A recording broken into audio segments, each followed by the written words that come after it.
جب ہم ہر بندہ ہی پریشان ہے تو آپ ہر بندے سے پوچھیں بھائی کیوں پریشان کیوں ہے؟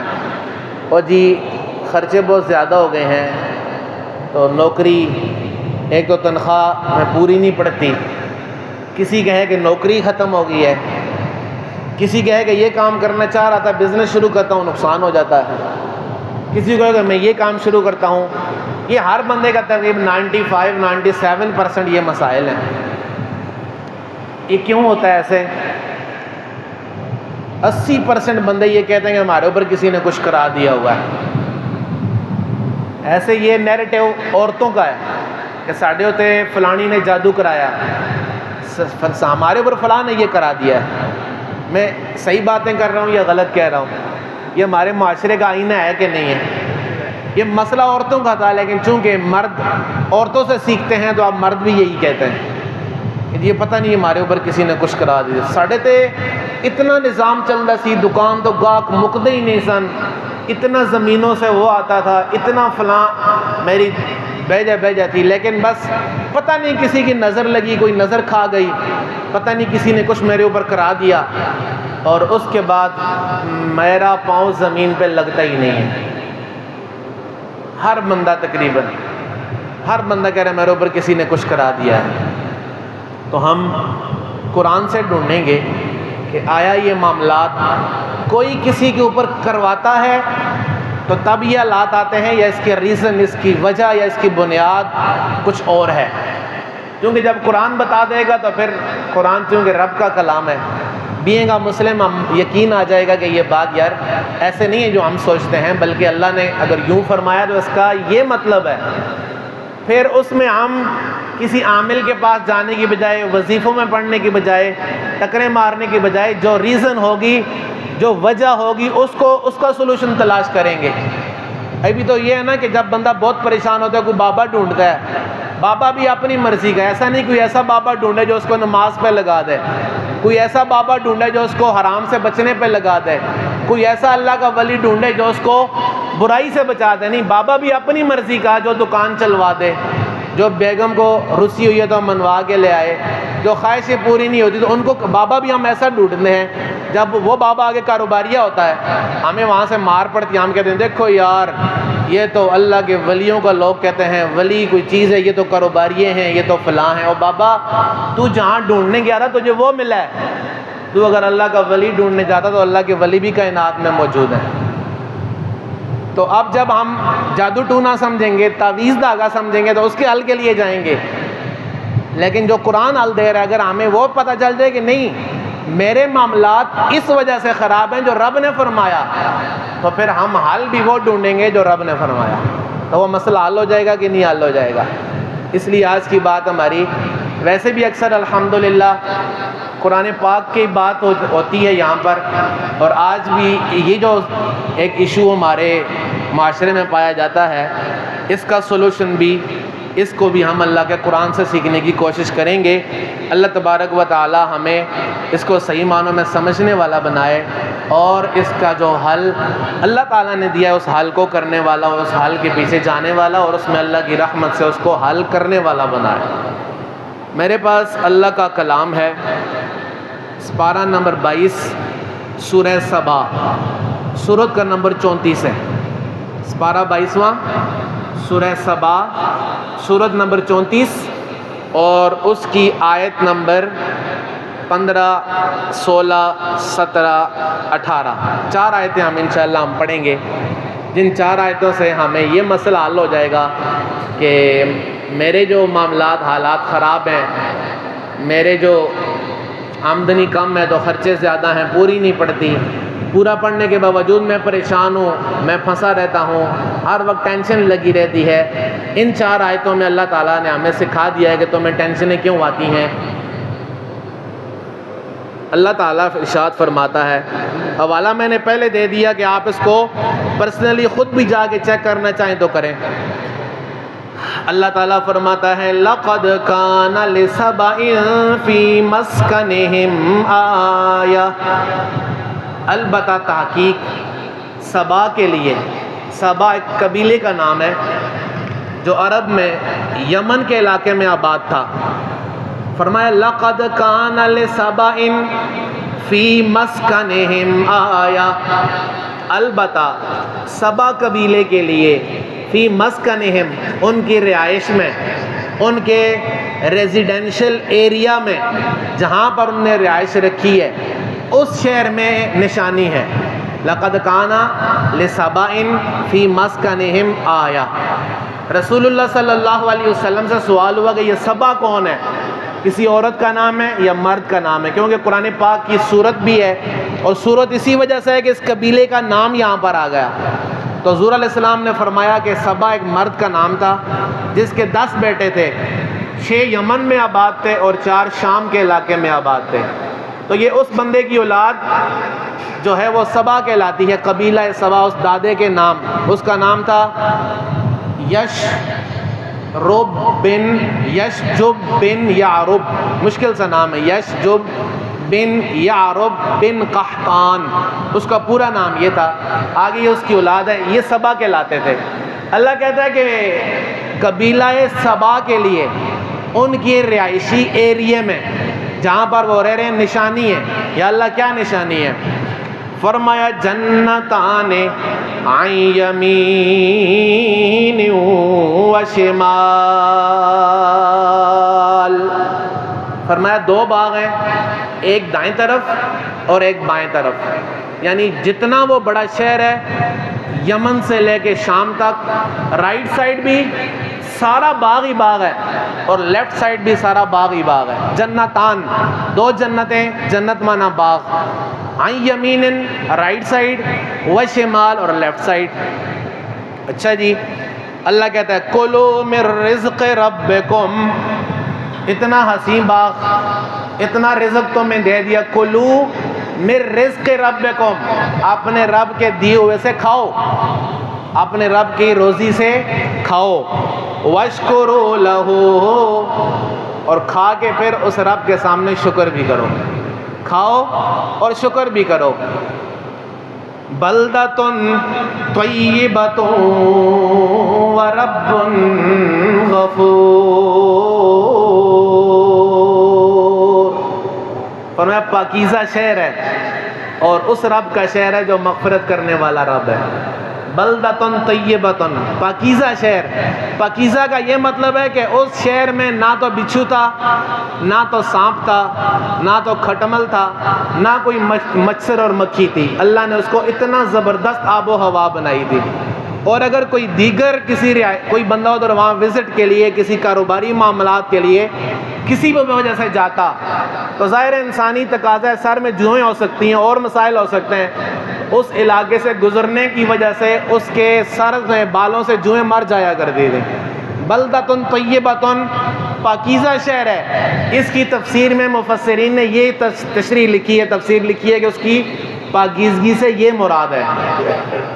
اچھا جی، یہ تو اللہ تعالیٰ نے وہاں کا ماحول بیان کیا کہ سبا قبیلہ تھا، ان کی رہائش بڑی زبردست تھی، لمبے 2 باغ تھے، دائیں بھی بائیں بھی، پاکیزہ آب و ہوا تھی، کوئی مکھی مچھر تک بھی وہاں پر نہیں تھا، کوئی وہاں پر چور ڈاکو، کوئی بیرونی تسلط کا خطرہ نہیں تھا، کوئی چوری ڈکیتی نہیں تھی، بالکل پاکیزہ ماحول تھا وہاں پر۔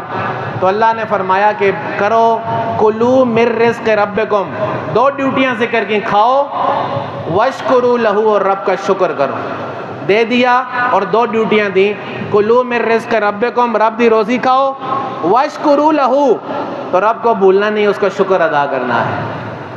یہ ان کا ایک آیت نمبر 16 میں اللہ تعالیٰ نے یہ بیان کیا۔ آیت نمبر 17 میں اللہ تعالیٰ نے ان کا نتیجہ بیان کیا۔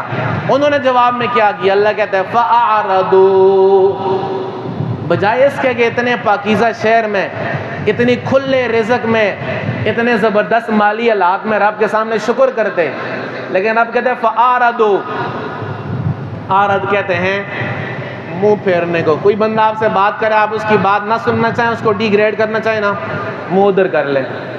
فَأَعْرَضُوا لفظی معنی یہ ہے کہ منہ پھیر لیا، اور اس کے حقیقی معنی یہ ہیں کہ انہوں نے ماننے سے انکار کر دیا۔ ماننے سے انکار کیا، پھر کیا ہوا؟ جو اگلی بات آ رہی ہے نا، وہ ابھی جو ماحول چل رہا ہے ہمارا ان دنوں میں، بالخصوص عالمی سطح پر جو ماحولیاتی اثرات ہیں وہ قرآن کی شکل میں سمجھ آئیں گے. فرمایا فَأَعْرَضُوا، اتنی نعمتیں دینے کے بعد ان کا منہ جب پھرا، انہوں نے مانا نہیں، انہوں نے رب کا شکر نہیں کیا. اور شکر کس کو کہتے ہیں؟ ایک ہمارے ہاں چیزوں کا کنسیپٹ کلیئر نہیں ہوتا تو پھر ہم اس کو ہر غلط کو بھی صحیح سمجھتے ہیں. شکر ہمارے ہاں تھینک یو ہے. ہمارے ہاں شکریہ کیا ہے؟ Thank you. بس شکریہ جناب، یہ شکر نہیں ہے. یہ شکر کا اتنا چھوٹا سا اظہار ہے. اصل شکر یہ ہے، رسول اللہ صلی اللہ علیہ وسلم کی حدیث پڑھ دوں تو آپ کو خود شکر کا معنی سمجھ آئے گا. کھڑے ہیں حضور علیہ السلام رات کو رب کے سامنے، اتنے کھڑے ہوئے حتیٰ تورمت قدماہ، سونے کے پاؤں مبارک میں سویلنگ ہو گئی، سوج گئے. اماں میری اور آپ کی ماں سیدہ کائنات نے عرض کی حضور آپ اللہ کے محبوب ہیں، آپ 5 نمازیں، نوافل نمازیں، آپ کا اٹھنا بیٹھنا، آپ کا مخلوق خدا کی طرف دیکھنا، ان کے اندر ایمان کا جانا، قرآن پڑھنا، ساری زندگی عبادت ہی تو ہے، ہر لمحہ عبادت ہے. بلکہ جو آپ کے سامنے بیٹھ کے آپ کو دیکھتا ہے اس کا دیکھنا بھی عبادت ہے. تو آپ اتنے کیوں کھڑے ہوتے ہیں رب کے سامنے؟ حضور نے کیا فرمایا؟ فرمایا افلا اکون عبدا شکورا، کیا میں رب کا شکر ادا نہ کروں؟ یہ معنی ہے شکر کا. اگر تھینک یو ہوتا تو حضور بھی کہتے یا اللہ تھینک یو. نہیں، شکر کا یہ مطلب ہے، اور کھول دوں، ایکسپلین کر دوں. شکر کا یہ مطلب ہے کہ جس نے نعمت دی ہے، جس نے نعمت دی ہے اس کی دل سے عزت کرتے ہوئے اس کی ہر بات کو جیسے وہ چاہتا ہے ایسے پورا کرنا. دل سے تعظیم، تعظیم المنعم لکونہ منعما، ایسے ہی ہے قاری صاحب، تعظیم المنعم لکونہ منعما. شکر کی عربی تعریف ہے کہ کسی انعام کرنے والے کی تعظیم اس وجہ سے کرنا کہ اس نے انعام کیا ہے، اس وجہ سے کرنا نہیں کہ میری نوکری چلتی رہے گی، میری تنخواہ میں اضافہ ہوتا رہے گا، میرے بچے بیماریوں سے بچتے رہیں گے، میری بچیوں کی اچھی جگہ رشتے ہو جائیں گے. یہ تو اپنا پیٹ ہے نا، یہ تو اپنی غرضیں ہیں، یہ تو اپنا مقدمہ ہے. رب کے سامنے اس لیے جھکنا کہ اس کے سامنے جھکنے کا حق ہے. فرمایا ان کو کہا شکر کرو، فَآرَدُوا، انہوں نے منہ پھیرا. تو رب تو طاقتوں والا ہے، کسی کی عبادت کا محتاج نہیں، کسی کے شکر کا محتاج، کسی کے صدقے کا محتاج، کسی کے جہاد کا محتاج. وہ رب العالمین ہے، علی کل شیء قدیر ہے، خالق ہے، بارئ ہے، مصور ہے. اس کو کسی کی عبادت کی ضرورت، کسی کی بندگی کی ضرورت، کسی کی پاکی بیان کرنے کی ضرورت. وہ پاک ہے، ہمیشہ سے ہے، قدرتوں والا ہے، بلکہ قدرتوں کو پیدا کرنے والا ہے. وہ کہتا ہے فَأَعْرَضُوا فَأَرْسَلْنَا عَلَيْهِمْ سَيْلَ الْعَرِمِ. میں منہ پھیرا تو پھر ہم نے ان کے اوپر زوردار سیلاب بھیجا. سیل العارم، ہم نے ان کے اوپر، ایک ہوتا ہے نارمل سیلاب اور ایک سیلاب ابھی آپ دیکھیں رشیا میں جو ارتھ کو کہ اس کی وجہ سے جو سیلابی جو اس کی سمندر کی لہریں ہیں ان کا پریشر آپ دیکھتے ہیں. اور پچھلے دنوں جو ہمارے ملک پاکستان میں کئی جگہ پر بہت تیز سیلاب آیا، کئی ہمارے بہن بھائی اس میں بہہ بھی گئے بیچارے. تو تیز سیلاب کہتے ہیں اللہ ہم نے بھیجا. اور کیا کیا؟ فرمایا وَبَدَّلْنَاهُمْ بِجَنَّتَيْهِمْ جَنَّتَيْنِ. رب بھیجی اس کو کوئی پوچھنے والا، اس کے اوپر کوئی قاعدہ کلیہ فٹ ہونے والا، وہ کسی قانون کے انڈر آنے والا، وہ قانونوں کو پیدا کرنے والا ہے. اس نے کیا کرنا ہوتا ہے؟ تھوڑی سی لائن ہی بدلنی ہے، کون نہیں کہنا ہے. کاف اور نون دو ہی تو چیزیں ہیں. اللہ کہتا ہے جب انہوں نے نافرمانی کی ہم نے ان کے باغوں کے بدلے میں 2 باغ دیے. پہلے 2 باغ تھے، اب اللہ کہتا ہے وَبَدَّلْنَاهُمْ بِجَنَّتَيْهِمْ جَنَّتَيْنِ، 2 باغوں کے بدلے اور 2 باغ، یعنی انہی 2 باغوں کے بدلے اور باغ ہو گئے. یا اللہ ان باغوں میں کیا تھا؟ فرمایا وَبَدَّلْنَاهُمْ بِجَنَّتَيْهِمْ جَنَّتَيْنِ ذَوَاتَيْ أُكُلٍ خَمْطٍ. پہلے تو بڑے مزیدار پھل تھے، بڑے لذیذ تھے، لیکن اللہ کہتا ہے اب جو باغ ہو گئے نا ان کے پھل کڑوے ہو گئے. ذواتِ اکل خمط، کڑوے پھل. وَأَصْلٍ اور جاؤ. یہ نہیں ہوتے کہ جو بے فائدہ بوٹیاں نہیں ہوتی پھیل کے اتنی پھیلی ہوتی ہیں. کسی جگہ آپ جاتے ہیں جنگل میں تو وہاں پر زمین اس طرح کی ہوتی ہے کہ ایسے خم بڑی بڑی جھاڑیاں بنی ہوتی ہیں. اللہ کہتا ہے وہاں پر کڑوے پھل اسی طرح کے بے فائدہ جاؤ. اور وَشَيْءٍ مِّن سِدْرٍ قَلِيلٍ, اور تھوڑی تھوڑی بیریاں سمجھتے ہیں نا, اکثر لوگ دیہاتی علاقے کے ہیں تو بیریاں جدھر جاؤ کپڑے بھی پھاڑتی ہیں ساتھ. دانہ چننے کے لیے کوشش کرو, ایک دانہ ملے گا 6 کانٹے چوبیں گے. وَشَيْءٍ مِّن سِدْرٍ قَلِيلٍ, اللہ کہتا ہے تھوڑی تھوڑی بیریاں تھیں, کڑوے پھل تھے, اور ویسے جھاؤ والے بوٹے اور درخت اگ گئے. یا اللہ کیوں ہوا؟ یہاں پر جو میں نے ٹاپک شروع کیا نا, ہم نے لوگ کہتے ہیں ہمارے اوپر جادو ہو گیا, ہمارے اوپر تعویذ کرا دیے گئے. وہ جو بڑے والوں عامل بھی بڑے سیانے ہوتے ہیں, وہ کہتے ہیں تمہارے اوپر اس نے کچھ کرایا جس کے بال بڑے ہیں, وہ تمہارے اوپر اس نے کچھ کرایا جو بولتی زیادہ ہے, تمہارے اوپر اس نے کچھ کرایا جس کی آنکھیں بڑی ہیں. تو ظاہر ہے ہر فیملی میں کوئی نہ کوئی, ہاں اسی تے مر گیا, سانو تے فلانی نے خراب کر دیتا.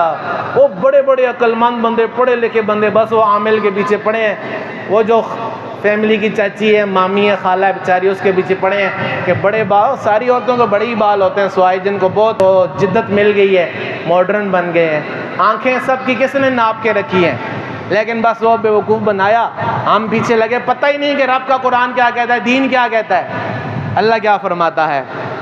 2 آیتیں ہم نے پڑھی نا کہ ایک میں اللہ نے نشانیاں بیان کی, ہم نے یہ دیا یہ دیا یہ دیا, تقاضا کیا کہ رب کا شکر کرنا ہے, یعنی رب کی ماننی ہے. شکر کرنے کا یہ مطلب ہے کہ رب کے دل میں عظمت رکھتے اس کی نافرمانی سے بچنا ہے. لیکن ہوا کیا؟ فَأَعْرَضُوا, ان کے پاس اللہ نے نبی بھیجے تو ان کا تقیہ کلام کیا تھا, ہمیں تو نہیں پتہ اللہ نے ہمیں کیا نعمت دی ہے. جس طرح ہمیں آنکھ, کان, زبان, سانس, کسی ڈاکٹر سے پوچھے نا آنکھ کے اندر کتنے بلب ہیں, وہ کہے گا لاکھوں بلب ہیں جس کے ذریعے سے آپ سرخ کی, سبز کی, سفید کی پہچان کرتے ہو, دن کو بھی نظر آتا ہے رات کو. کسی آئی اسپیشلسٹ کے پاس بیٹھے ہیں, رب کی اتنی نعمتیں بتائے گا صرف آنکھ میں کہ بندہ شکر ادا کرنے سے قاصر رہ جائے گا. ٹیسٹ والے سے پوچھیں کہ زبان کا ٹیسٹ, جو آنکھ بند ہوتی کھلتی ہے, اس کا اگر کسی کا یہ فنکشن خراب ہو جائے لاکھوں روپے لگ جاتے ہیں, یہ صحیح نہیں ہوتا, وہ بندہ کتنی مشکل میں ہوتا ہے. سانس لیتے ہیں تو سانس کا آکسیجن اگر ایک دن نعوذ باللہ منہ ہمارا کوئی ساتھی بیمار ہے جو آکسیجن, ہم 4 دن کی آکسیجن نہیں پوری کر سکتے اس کے لیے, لیکن رب ساری زندگی کا کوئی اس سے کچھ بھی نہیں لیتا, لیکن یہ نعمتیں نظر نہیں آتی. ایسے ہی وہ بھی اندھے تھے, نبیوں نے کہا اللہ نے اتنی نعمتیں کی, کہتے ہیں ہمیں تو کوئی نہیں پتا ہمارے اوپر کون سی نعمت ہوئی ہے. آج بندے کو بتاؤ تیرے اوپر اتنی نعمتیں ہو, نہیں جی اسی تے 5 نمازاں پڑھ دیں, عمرے بھی کی تھے, حج بھی کیے تھے, صدقہ بھی کیا, خیرات, پتہ نہیں میرے اس طرح کے حالات کیوں ہیں. کہنا یہ چاہ رہا ہے کہ رب نے ظلم کیا, نعوذ باللہ منہ.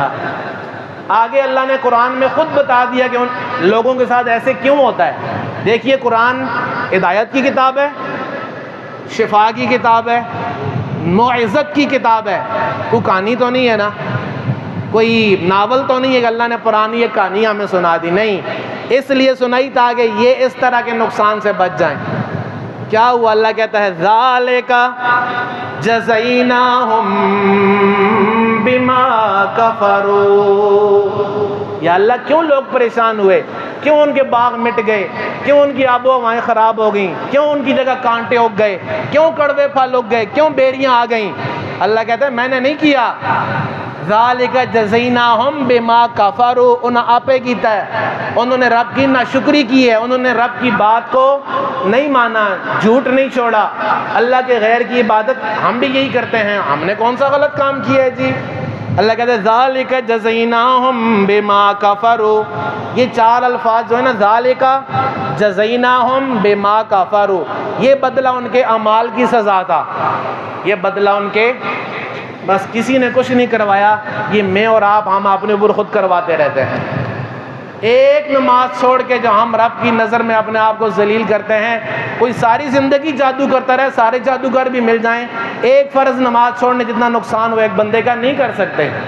ایک دفعہ جھوٹ بول کے جو بندہ اپنے اوپر اللہ کی لعنت لیتا ہے, ساری دنیا کے جادوگر مل کے اس کو اتنا خراب نہیں کر سکتے جتنا یہ ایک دفعہ جھوٹ بول کے اپنے رب کے سامنے اپنے آپ کو خراب کرتا ہے.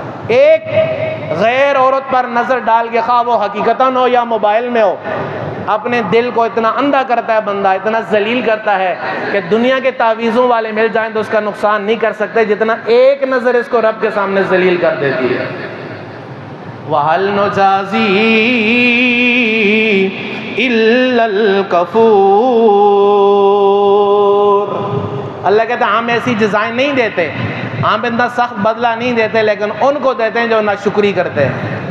تو میرے اور آپ کے ساتھ جو ہو رہا ہے یہ تو صدقہ مصطفیٰ ہے کہ ابھی تک ہماری شکلیں نہیں بگڑیں، یہ تو حضور کی موجودگی کا صلہ ہے کہ میں اور آپ بندر اور خنزیر نہیں بنے، ورنہ اس سے پہلے ایک کام کرنے پر لوگ خنزیر بھی بن گئے، بندر بھی بن گئے، ان پر ساروں کے اوپر راتوں رات مٹ بھی گئے۔ یہ صدقہ مصطفیٰ ہے کہ ہم سارا کچھ کر کے بھی ایک دفعہ صرف رب کے سامنے آ جائیں تو اللہ تعالیٰ معاف کرتا ہے۔ لیکن رب کے سامنے کب آیا جاتا ہے؟ رب کے سامنے اللہ کہتا ہے وَاتَّبِعْ سَبِيلَ مَنْ أَنَابَ إِلَيَّ، ادھر آ جن کے دل میری طرف ہیں۔ توبہ تو آج ہم یہاں بیٹھے بیٹھے بھی کر لیں گے، لیکن 4 قدموں کے بعد ہم نے وہی کرنا ہے جو ہم پہلے کر رہے ہوتے ہیں۔ یہ توبہ تو نہیں ہوتی، توبہ وہ ہوتی ہے کہ پچھلے بار اتنا شرم آئے کہ آئندہ کے لیے ہمیشہ بندہ ایسے نقصان سے بچ جائے۔ یہ توبہ رب نے کسی تائب کے دل میں رکھی ہوتی ہے، جس طرح اللہ نے پانی بادلوں میں رکھا ہوتا ہے، جس طرح اللہ تعالیٰ نے ہنر استاذ کے پاس رکھا ہوتا ہے، جس طرح اللہ تعالیٰ نے روشنی سورج میں رکھی ہوئی ہے، اس طرح اللہ تعالیٰ نے ہدایت، اپنی بندگی، اپنی توبہ، اپنے سامنے توبہ، اپنی معرفت اپنے بندوں کے سینے میں رکھی ہوتی ہے۔ ہم استاذ کے پاس جانے کو تیار ہیں، ہم سورج کے انتظار میں روشنی آئے گی، ہم بادلوں کے انتظار میں بارش آئے گی، لیکن جب کہنا کسی اللہ والے کے پاس جاؤ کہ اللہ نے اس کے سینے میں یہ روشنی رکھی ہے، نہیں جی اپنے کار بہ کے مسلح تے بہ کے رب کو مانگو، رب تے سنتا ہے۔ میں نے کہا بے شک سنتا ہے، لیکن رب نے ہی بارش بادلوں میں رکھی ہے، رب نے ہی شفا کسی معالج کے ہاتھ میں رکھی ہے، رب نے ہی شفا کسی دوائی کے اندر رکھی ہے، رب نے ہی ہنر کسی استاذ کے پاس رکھا ہے۔ تو یہ توبہ کا ہنر، رب کی بندگی کا ہنر، رب کی ناشکری سے بچنے کا ہنر بھی رب نے اپنے کسی بندے کے سینے میں رکھا ہوتا ہے۔ اللہ تبارک و تعالی ہمیں ناشکری سے بچائے، اپنی نعمتوں کا صحیح معنوں میں شکر ادا کرنے والا بنائے۔